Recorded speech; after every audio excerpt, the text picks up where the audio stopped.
কিছু মানুষ আমাদের মাননীয় প্রধানমন্ত্রীর বিরুদ্ধে অত্যন্ত দুর্বল এবং মিথ্যে বয়ান রাজনীতিতে দাঁড় করানোর চেষ্টা করতেছে। কি সেই বয়ান? আসুন আমরা পুরো ভিডিওটা দেখি।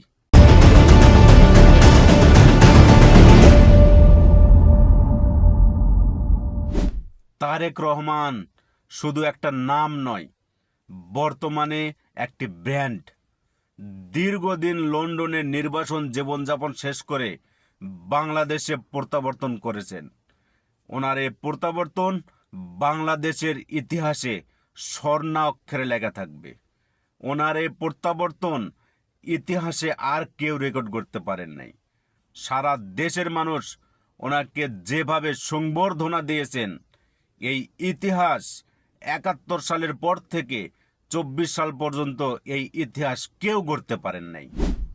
১২ ফেব্রুয়ারি ২০২৬ সালের জাতীয় নির্বাচনে প্রথমবার অংশগ্রহণ করেই ওনার দল জাতীয়তাবাদী বিএনপি নিরঙ্কুশ আসনে জয়ী হয়ে সরকার গঠন করেছেন এবং তিনি সেই সরকারের মাননীয় প্রধানমন্ত্রী নির্বাচিত হয়েছেন। কিন্তু মাননীয় প্রধানমন্ত্রী তারেক রহমানের এই বিজয় কিছু মানুষ মেনে নিতে পারছেন না। তাদের অন্তর্দাহ শুরু হয়ে গিয়েছেন। তারা রাজনীতিতে ওনার নামে মিথ্যে একটি দুর্বল এবং মিথ্যা বয়ান দাঁড় করানোর চেষ্টা করতেছেন। তারা অনলাইনে এসে ভুলভালভাবে তাকে উপস্থাপন করানোর চেষ্টা করতেছেন, তাকে ছোট করার চেষ্টা করতেছেন। তারা মিথ্যে বয়ান দাঁড় করানোর চেষ্টা করতেছেন যে জনাব তারেক রহমান নাকি বাংলাদেশে আসার আগে ভারতের কাছে মোচলেখা দিয়ে বাংলাদেশে ফিরেছেন। অর্থাৎ বাংলাদেশের রাজনীতি এখনো ভারতের হাতে নিয়ন্ত্রিত হচ্ছে তারেক রহমানের মাধ্যমে। তারেক রহমান বাংলাদেশে প্রত্যাবর্তনের আগে লন্ডনে অবস্থানরত সময় একটি মন্তব্য করেছিলেন।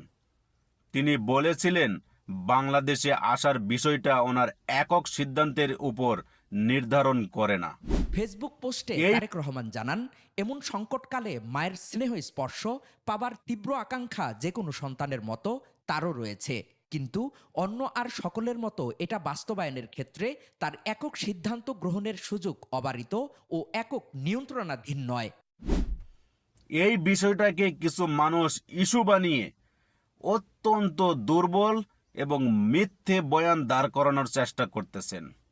ওনারা বলতেছেন তারেক রহমান বাংলাদেশে এসেছেন ভারতের কাছে মোচলেখা দিয়ে।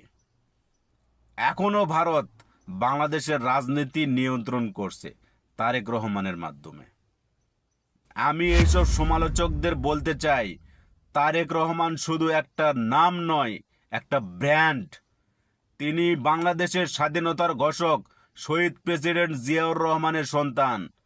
তিনি আমাদের আপসীর নেত্রী বেগম খালেদা জিয়ার সন্তান। তিনি লন্ডন যাবার আগে বাংলাদেশের প্রত্যেকটা পাড়া মহল্লা শহর বন্দর চষে বেরিয়েছেন। সারা বাংলাদেশের মানুষের মন জয় করে নিয়েছেন। উনি যদি মোচলেখা দিতেনই তাহলে ২০০৭-৮ সালে 111 সরকারের সময়েই মোচলেখা দিতেন, আর মোচলেখা দিয়ে সেই সময়েই ওনারা ক্ষমতায় থাকতে পারতেন। শেখ হাসিনা ক্ষমতায় আসার কোনো সুযোগ পেতেন না, আর 15টা বছর শেখ হাসিনা স্বৈরাচার হয়ে ওঠারও সুযোগ পেতেন না। ওনারা যদি মোচলেখা দিতেনই তাহলে বিনা চিকিৎসায় ওনার মা আপসীর নেত্রী বেগম খালেদা জিয়াকে মরে যেতে হতো না। ওনার ভাইকে অল্প বয়সে মৃত্যুবরণ করতে হতো না।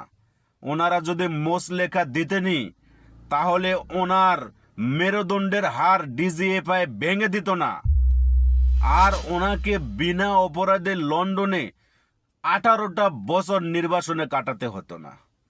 ওনারা যদি মোচলেখা দিতেনই তাহলে আরও অনেক আগে বাংলাদেশের ক্ষমতায় আসতে পারতেন। অতএব আপনাদেরকে বলতে চাই, এসব মিথ্যা দুর্বল বয়ান রাজনীতিতে দাঁড় করানোর চেষ্টা করবেন না, তাহলে ভবিষ্যতে বাংলাদেশের মানুষ আপনাদের এমন হাল করবে যে ভবিষ্যতে বাংলাদেশের রাজনীতি আর করতে পারবেন না। আপনাদের কোনো অস্তিত্বই থাকবে না বাংলাদেশে। ধন্যবাদ। বাংলাদেশ জিন্দাবাদ। Thank you for watching my video.